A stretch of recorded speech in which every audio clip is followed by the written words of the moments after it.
You know, um, there is so much power and emphasis and authority and a meaning with the number three. You know, if you look at throughout the history of the world, the best things come in three. Jesus rose from the dead on the third day. Elijah called the little boy's spirit back three times. When Jesus was crucified, he went to the center of the earth for 3 days and he came back. Well, this is the third time that Michelle has been on the show. And this is a great feat in itself because she's got some things that we're going to celebrate. And we're going to do just that. It's your boy, Willie Epstein Jr., special edition of the Ballers Report Pod, powered, of course, by the Shakeback Media Group. We're going to bring Michelle in here in just a second. Her journey is continuing. And I tell you what, she's got a new toy. I don't know. Well, I'll ask her when we bring her into the studio. So she is a successful bodybuilder competition participant based on what she went through last month in St. Louis, and the sky's the limit for her. And we're going to talk about all of that here in just a minute. But you know what we got to do before we get started? You already know what it is. Come on, y'all. Let's go get it. Right about now, you're about to be possessed by the sounds.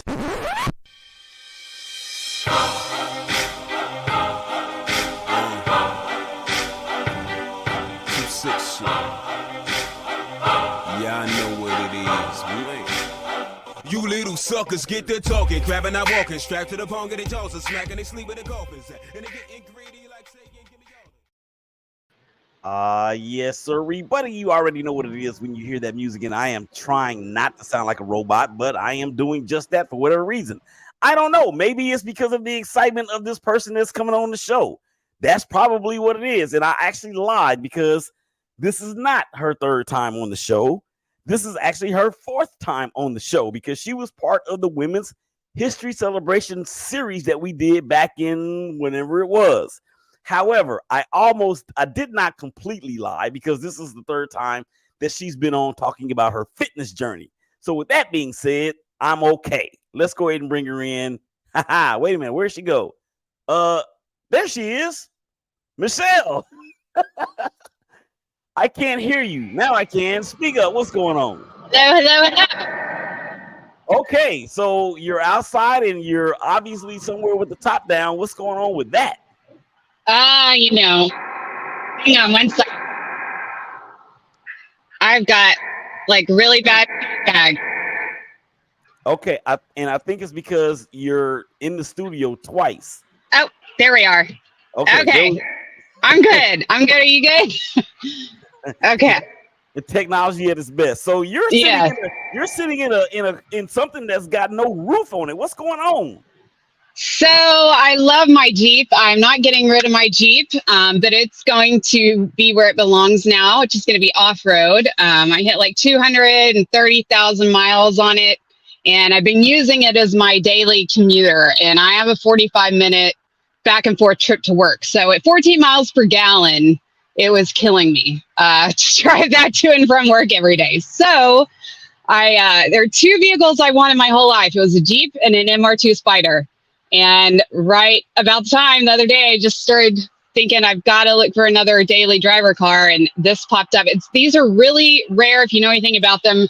They're hard to find with low mileage in excellent shape. And I scored big time with this. It's an 03. It's got 50,000 miles on it, and it's mint condition. You can't beat that with a bat. So I'm excited. I'm a happy girl. So I got my Jeep and my Spider now for daily commuting. So that's awesome, and congratulations on the new addition to the family. I was gonna ask. I don't know if women actually call cars toys like men do. So that's why. Okay. So of course, I have a motorcycle too. So it's a trifecta. I've got my Jeep, my sports car, and my motorcycle. Wait a minute. Why is it that on the fourth time on this show, we're just now hearing about this motorcycle? Well, it's kind of been down. It needs some work to get back on the road, but you know, the Is it a Jeep, Harley? Jeep is taking all my money. You know, it's a V-Star 1100 custom. So it's a crotch rocket. No, it's a cruiser. It's a cruiser. Okay. Yeah. Shout out to the homie Tisha C. She is the star of a show, Shoulder of Divided. She would be very, very thrilled to hear that because she has a Harley herself. And Isn't she it was nice? I think I might still have a picture of it, but let me see. I actually may have gotten rid of it, but yeah, she is an avid writer, and that in itself is phenomenal. So congratulations on all of the things that you have coming your way and that have come your way.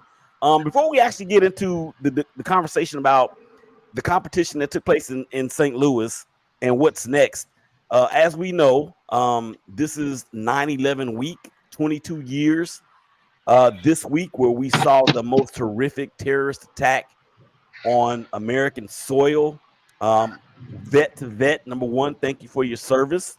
I don't know if you were actually in the military during that time, but kind of reflect on 9/11 and what that week was for, or what that day was for you. And do you remember where you were when all that happened? Oh yeah, I was. I was. Gosh, how old was I at the time? I think I was like 19 or 20 at the time, and I was on my way to work to pick up my girlfriend. We worked together in a little appliance repair shop. And of course, I listened, at that time to a morning radio show. They were always, joking around a lot in the mornings. So when they broke in the middle of their morning show and started talking about this, it really took a minute to figure out what was going on because, it's just kind of a satire show. So it wasn't clicking for like 20 minutes. And then my girlfriend comes outside and gets in the car and she's like, do you know what's going on? And she was still kind of confused by it. By the time we got to work, we kind of figured out that it was really serious. Of course, then we get to work and there's no TVs in our office. There's I think we maybe had a radio, but it was just, there was no way to watch what was happening. And we were right by an airport. So normally there was just constant air traffic all day. So I think the strangest part, the whole day was strange. The whole day was crazy. But one of the strangest things I still remember is the fact that there was zero noise from air traffic overhead, which was just so bizarre, with the environment that I worked in and where we were located. And it was probably, 6 o'clock that night after we got off before we were able to kind of sit down, flip on the news and kind of really take in what had happened, what we'd been hearing about during the day. Yeah. And that's now, were you in Texas at that time? I was here in Missouri, actually. It was the first time I lived here. And I went into the Army. It was actually about a year after that.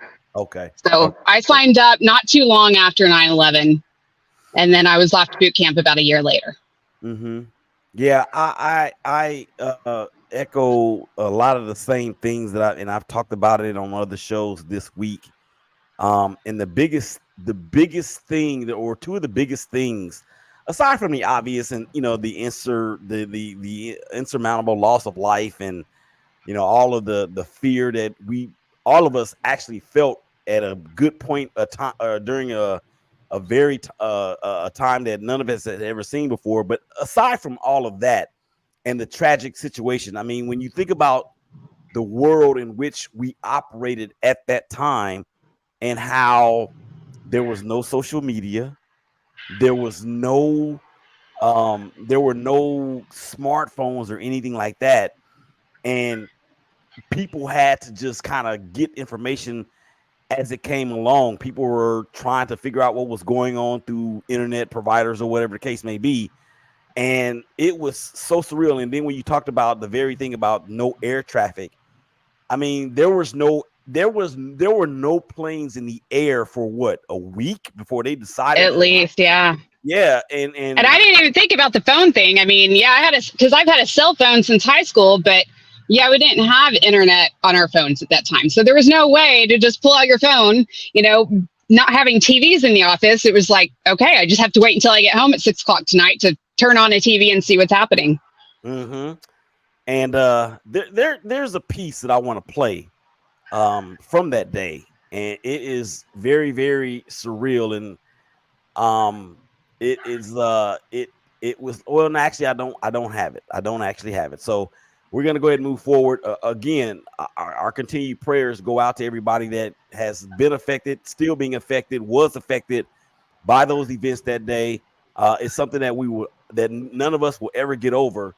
And just know that we're continuing to pray for strength and peace for all the families that were involved directly and indirectly. And that basically includes all of us that's within the sound of my voice. All right, Michelle, let's go ahead and get to this because we got some celebrating to do. Thank you guys out there for checking us out on Facebook, LinkedIn, YouTube, and of course, Twitter. All right, Michelle. So we talked about the journey. The first time you were on the show, you were just beginning it. The second time we had you on talking about it, you were kind of in the middle of it, and you were being the workout warrior that you had been, and you posted all of these videos and photos of your process. And then the third show, now here we are. How was it for you? Not just the day of the competition, but even the day or even a few days leading up to it, knowing that you were about to do something that you have never done before in your life. Still very surreal. I don't know. It's been almost a month and I'm still kind of processing it. Again, I mean, there were people that said maybe I should have waited. I should have, pushed the date back, but I set a goal and I was determined to do that show. And it was about more than the show. It was about just finishing something I started. It was about spending my whole life being overweight and never thinking I could even be remotely in shape, let alone, last year I couldn't look at myself in the mirror in my own bathroom. Like I couldn't do it. And then, here I am a year later on a stage, a very, very tiny bikini in front of hundreds of people. And, those are the things that it was about. It was about changing my lifestyle and being done with the show and continuing with this lifestyle, not packing the 34 pounds I lost in 4 months right back on and going back to the way I lived before. And I've accomplished that. The Monday after, 2 days after the show, I was right back with my meal prepping and right back into my routine. Evidence that it is not just it wasn't just for the show. This is definitely something that you're going to continue doing, hopefully for you as long as you can for the rest of your life. And I think that just goes to show, in my opinion, that the reward isn't the show. The reward is the change in the mindset of being able to continue to live a lifestyle that is more healthy for you, for the best interest for yourself for the long run. Was there any nervousness I know as an athlete, even now as a show host, I get nervous before every freaking show. I'm nervous talking to you now. Was there any nervousness that you had to kind of like bottle up and be like, yo, I need to get this in check? A little bit, but by the time you get there, and by the time you're checked in the hotel and I had to get tanned the evening before, and then I had to, I have all the stuff that I had to do the night before. I have my meals got very, very specific with my liquids, my food intake, exact times I needed to eat and drink. So there was just so much going on that it kind of made it difficult to get too nervous. And then the morning of the show, everything went so fast. I don't even know how to explain it, except that it just, it was like up, time to go. And the whole morning there just wasn't time. So I was nervous, obviously, especially when I was standing on the stairs on the side of the stage and they're like, okay, here it is. It's time to go. And there's the stage and the lights. And it was like, wow. So I kind of had a brief moment there of wanting to freak out. But again, there just wasn't time. It was like, okay, I have to get up there and do this and not be nervous and try to act confident. And yeah. I think for you and what we can all learn from this, for all of us that have followed your journey up to this point, what I think we can learn from this is that your purpose supersedes your fear. Your purpose and your conquest has to be the reason why that other stuff is not allowed to come in. And I understand what you're saying with, things moving so fast, but still, I mean, these shows move fast, but they don't move fast enough sometimes. And I'm like, am I going to run out of things to say? Am I going to ask a question that is going to be completely off the wall? I mean, so I get it. And you're to be commended even further for that. And I think for anybody that's out there that's watching and has followed the journey, if you don't have a newfound respect for this woman, I need you to come see me. And I'm even talking to myself. So I have a newfound respect for you with everything that you have accomplished up to this point, and it's only going to get better. So can you walk us through a little bit, like the day that you got there, or really the 24 hours leading up to the competition and getting on stage itself? Because I remember you saying I think I saw some bags packed and you were putting them in your vehicle. So yeah, let's get a little more detailed in terms of what the process was 24 hours prior to actually walking on the stage. Okay, so and this one thing that was kind of unique. So there are a lot of times that the show will be at a venue that's like a convention center or a school auditorium. I got lucky, and this show was at the Ameristar Casino. So I was able to actually book a room upstairs in the same venue. So that made things much easier. So I checked in like the night before, and just, I packed my cooler, packed all my prepped meals, everything that was on my list that I was going to have to eat and drink.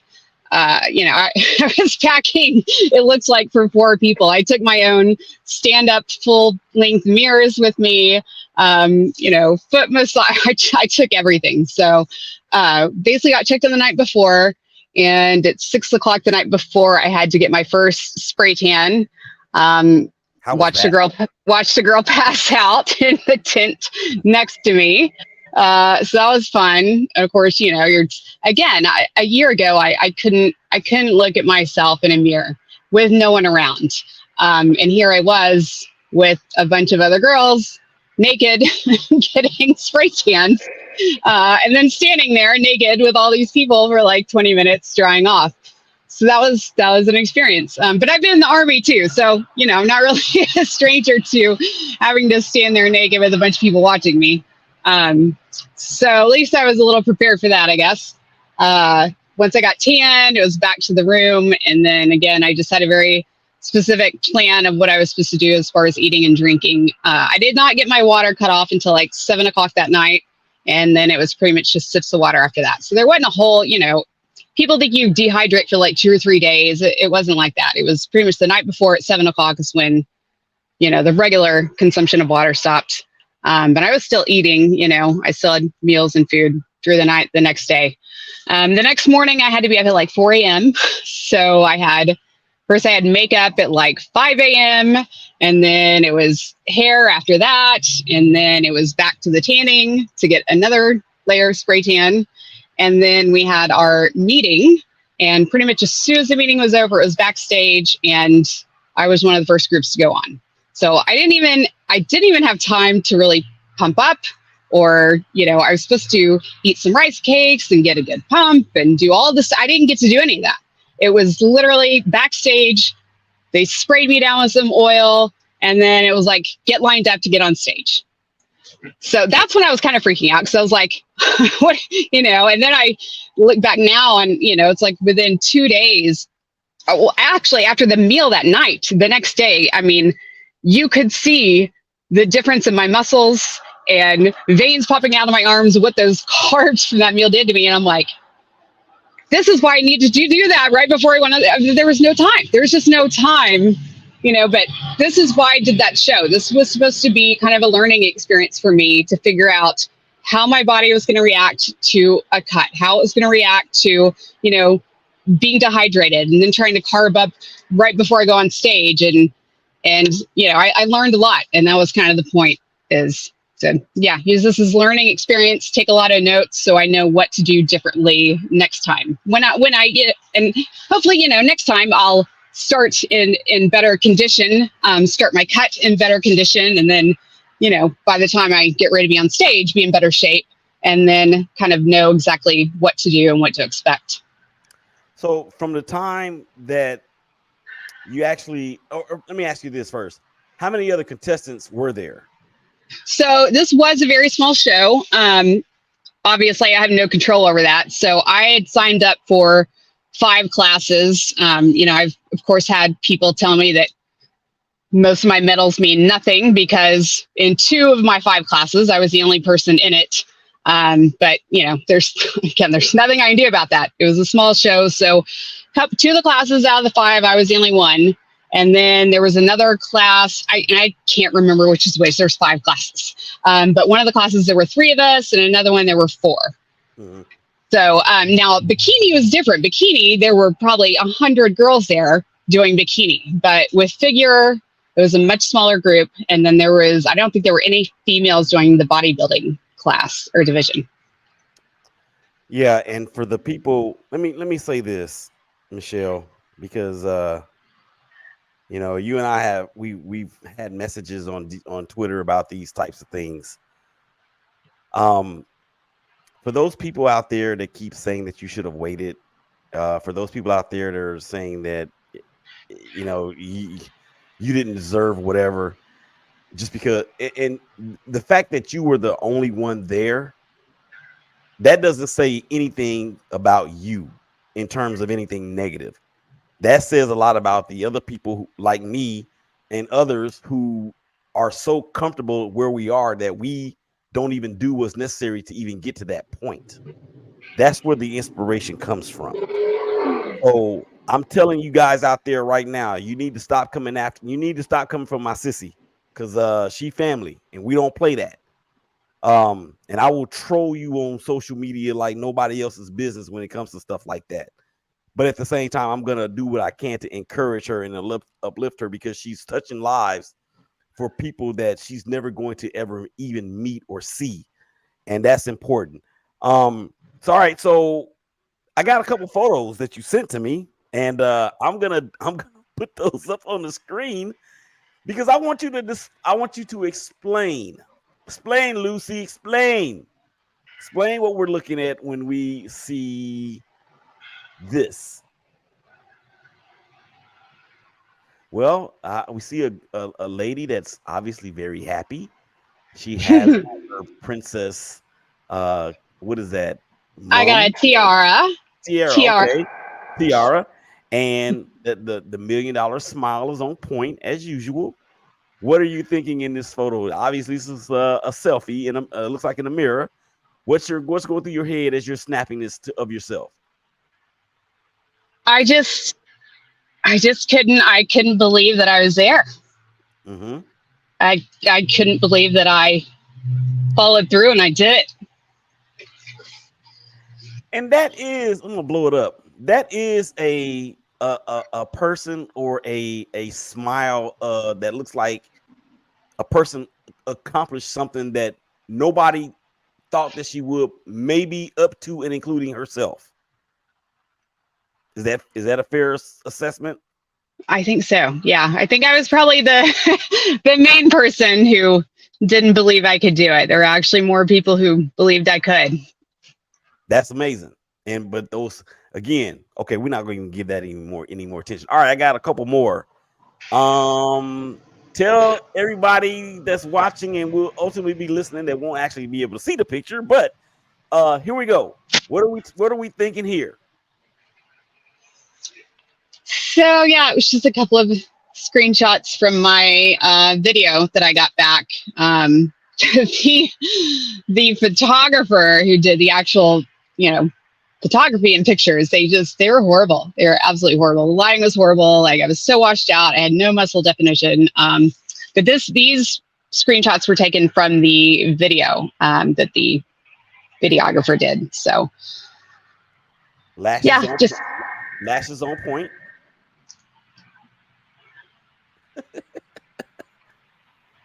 All right, so we got one more. Here is. I'm thinking this is something celebratory. You explain.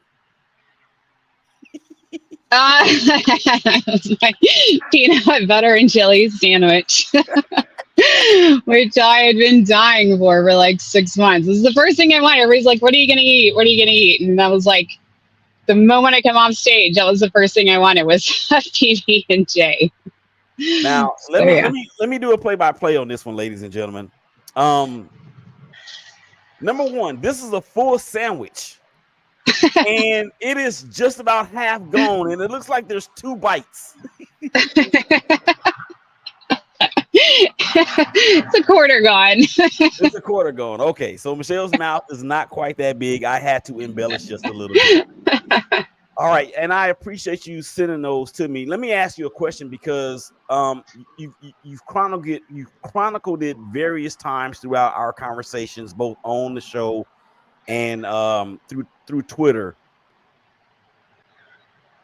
How is it that a person that you have talked about in yourself, that you just said a year ago could not even look yourself in the mirror, how do you go from that to being able to have enough confidence, enough self-esteem, enough oomph about yourself to see these photos with you with these what is it, the eeny teeny weeny bikini?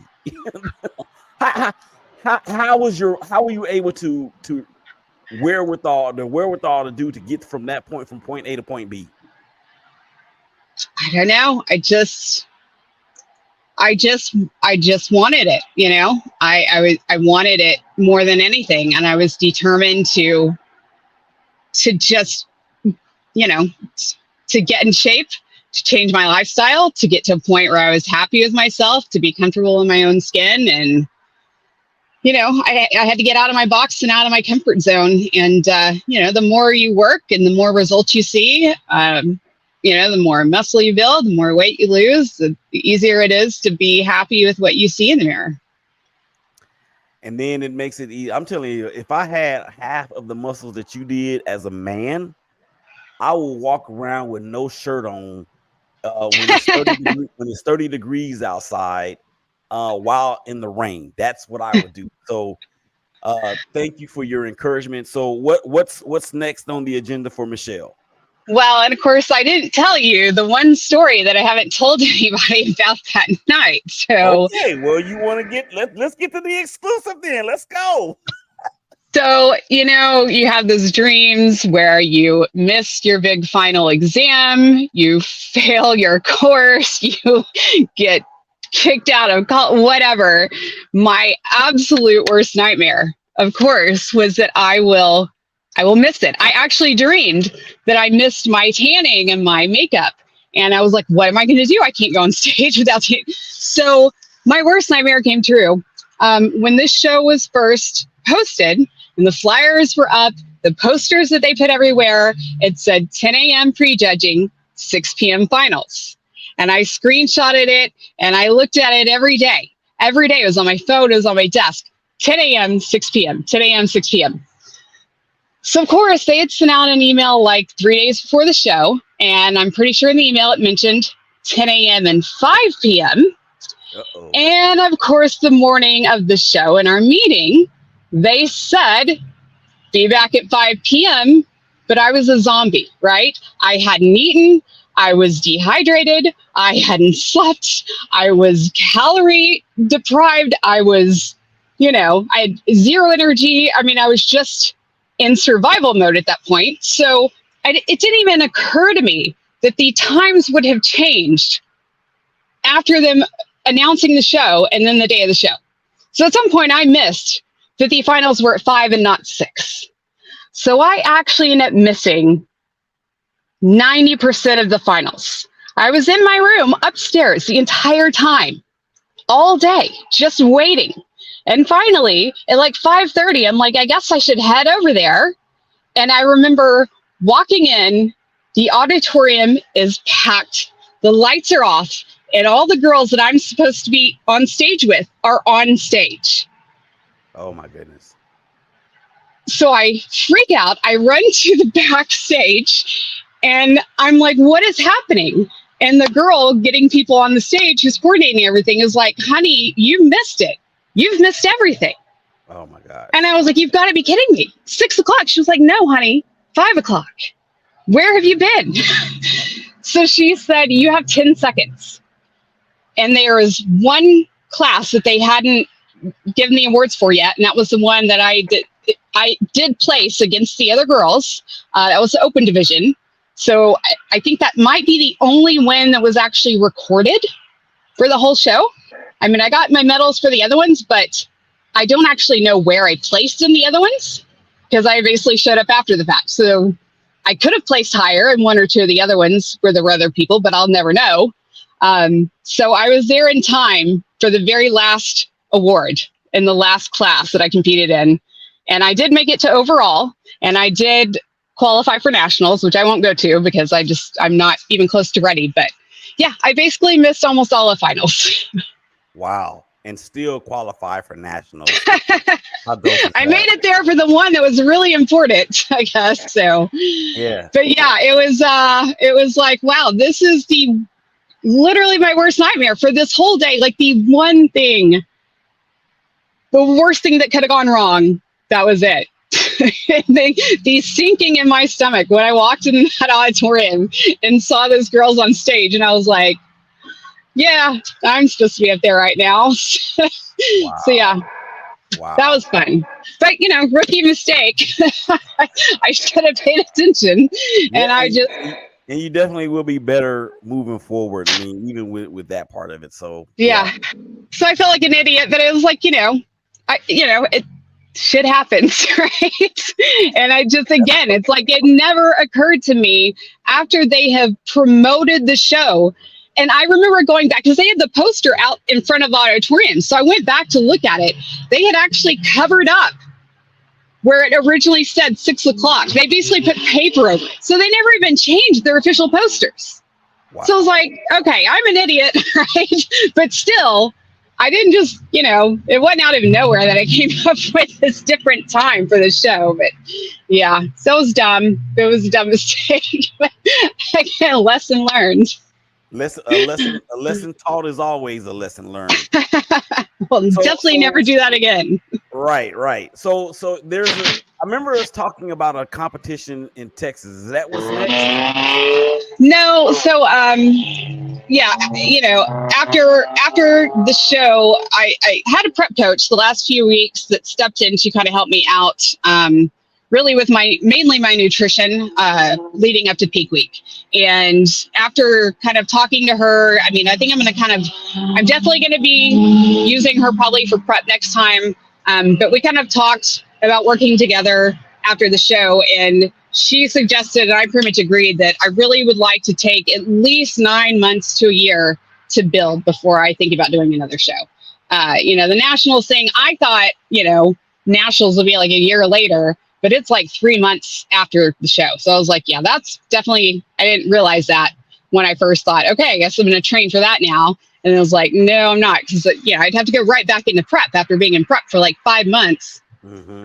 So that wasn't happening. So I think I'm going to take, at least 9 months to 12 months and just try to build. I need to put on some more muscle before I, think about going back up there. So I will go back up there, but I don't have, a specific show or date in mind. So right now it's just about back into training and building. And we will continue to follow it all right here on the Shakeback Media Group. All right, let's get up out of here, but I need you to speak some encouragement to somebody out there that needs it in whatever walk, whatever area, whatever arena of life that you feel like will actually get some help to some people. My biggest takeaway, from this experience and what I like to tell you is, I'm 42 years old. I've spent my whole life telling myself that I was overweight, that I I have hypothyroidism. I have crappy metabolism. I could never be in this kind of shape that I'm in now. I could never be fit. I could never do a bodybuilding show. And I just, it was, I've been lying. I've been lying to myself. And this show proved to myself that I am capable. I just didn't want it enough. I wasn't willing to work for it enough. So, it's crazy to me still to look and see how drastically my life changed in a year. In a year and a half, I put on 16 pounds of muscle. In the last 4.5 months before my show, I lost 34 pounds. And I still kept some muscle, So I don't care if you're 20, you're 30, you're 40, you're 50. There's a video going around the other day of a 91-year-old bodybuilder. 91. You can, if you want to change, if you want to be healthy, if you want to feel better, start today, start tomorrow. And in a year, just one year, 2 years, I feel like a completely different person. I don't even recognize who I was a year and a half ago. Never too late. That is completely and totally amazing. And here's the thing. In order for us to get something that we've never had before, we have to be willing to do something that we've never done before. And you are the poster child for that. Thank you, Michelle, for continuing to join us and share your journey with all of us. We really appreciate it. We're going to go ahead and get up out of here. So with that being said, for Michelle, this is Willie. Y'all take care of yourself. Y'all love yourself. And get out there and get some work done. I'm talking to myself first. We're going to get out here. Y'all be good. We'll talk to y'all again real soon. Peace. We out. Bye.